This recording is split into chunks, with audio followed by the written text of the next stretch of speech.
Hi mga biyahero! Naimbag nga daw kada kayo amin. Ako po si Syra Garrote Ballesteros aka Syra B.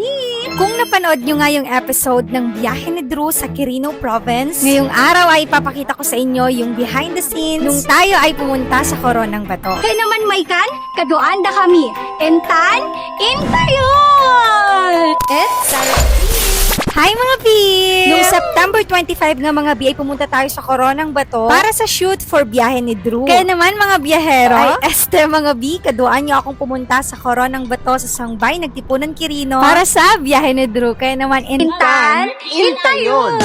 Mga before 8 nga ako umalis ng bahay mga B papuntang Coronang Bato. Pero before ako pupuntang Coronang Bato mga B, dumaan muna ako sa may Pasalubong Center. At doon ko na rin inantay yung mga makakasama natin for shoot, which is yung mga galing sa GMA. Mga past 8 na yan mga B, pagkadating nila sa may Pasalubong Center, umalis na kami agad-agad at dumiretso na rin papuntang Coronang Bato. Alam nyo ba na yung last time na punta ko dito sa Coronang Bato is nung Miss Earth ko pa, which is nung year 2021 pa. At sa sobrang tagal ba naman nun mga B, alam kong madami ng development dito. Nag-ayos nga lang ako ng mukha dito mga B, kahit di ko alam kung may iaayos. Dahil wala nang patumpik-tumpik to be, shoot agad. Syempre ito kami baba nagrugi nag-shoot mga which B, is yung pinaka-entrance ng Coronang Bato. Ay walang script to mga B, on the spot kung ano-ano tuloy ang nasabi ng ate mo na yan. Wala pa sigurong 5 minutes mga B, natapos na kami kaagad dito sa may baba. Kaya pagkatapos namin dito sa baba mga B, aakyat na tayo papunta sa mismong Coronang Bato. Nakangiit-ngiit lang ako dito mga B, pero di ko pa nagudwa yung height na bandog na ang ate mo na yan. Paka-OA. Nagtuloy-tuloy lang yung shoot namin dito mga B. At best sa totoong buhay lang, sobrang init na dyan. Pero sino ba naman ako? Umakyat na nga rin ako sa Coronang Bato mga B nang mag-isa. Wala pa akong paglinungan dun be, paka-init. Tapos fast forward, pagkatapos ng napakaraming drone shots, umakyat na rin ang ating mga bestie dito sa taas. Grabe din talaga ang view dito mga B. Alam nyo ba, sa totoo lang, parang masasabi kong nasubaybayan ko yung development ng Coronang Bato. Nung first kasi napunta ko dito mga B, year 2020, pandemic pa lang noon at doon pa lang nakikilala ang Coronang Bato. Ang atake noon dito mga B is walang hagdanan at all. Kaya ang way talaga mga B para makarating ka sa may tuktok ng bato na yan noon is ulyin mo mga B, as in ulyin mo. And super risky talaga that time mga B dahil matutulis talaga ang mga bato mga B. Kaya buti na lang kamo nakasapatos kami noon. Noong pangalawang punta ko naman dito mga B is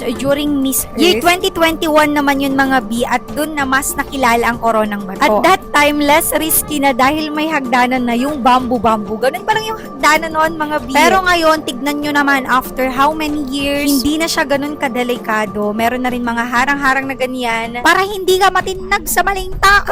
Kung pupunta ka kayo dito sa Coronang Bato mga B, wag tanghali, wag yung as in matirik ang araw dahil sobrang init dito. Yung pinaka-best time for me is sunrise or sunset. Mga around 10 a.m. na niyan mga B, tapos na yung shoot namin dyan sa Coronang Bato. At ang sayang lang talaga dahil syempre ang akala natin ay makakasama natin si Sir Drew dito. Umuwi nga lang muna ako dyan mga B, pero mga around 2 p.m. that day din. Pumunta rin ako dito sa may San Bernabe, Madela, Quirino. Entan, intayon! Dito kasi mag-i-start yung 7 Rapids mga B at dito na part makakasama na natin si Sir Drew Arellano. First time ko nga lang mag-tubing dito mga B, kaya naman grabe ang atake. Bumaba na nga tayo dito mga B at pumunta na tayo sa mismong ilog kung saan mag-i-start yung tubing. At sakto nandito na rin yung ating mga makakasama mamaya which is from Tourism of Madela. After a few minutes, dumating na rin si Sir Drew Arellano dito at syempre picture mga atake mga B. Ay hindi na nakapag-intay ang mga ate na yun. Pero alam nyo ba ang plot twist? Kami ay mag-tubing at si Sir Drew ay magbabang nag-expect talaga kami ng very light dyan mga B. At eto pa mga B, hindi rin ako nakapag-video nung nag-tubing kami dahil storage full. Diba apakagaling. By the way, salamat po sa BNK Show sa opportunity na to. Ate Kim, sa ulitin! Ayun lang for today's video mga B. Nalpasen!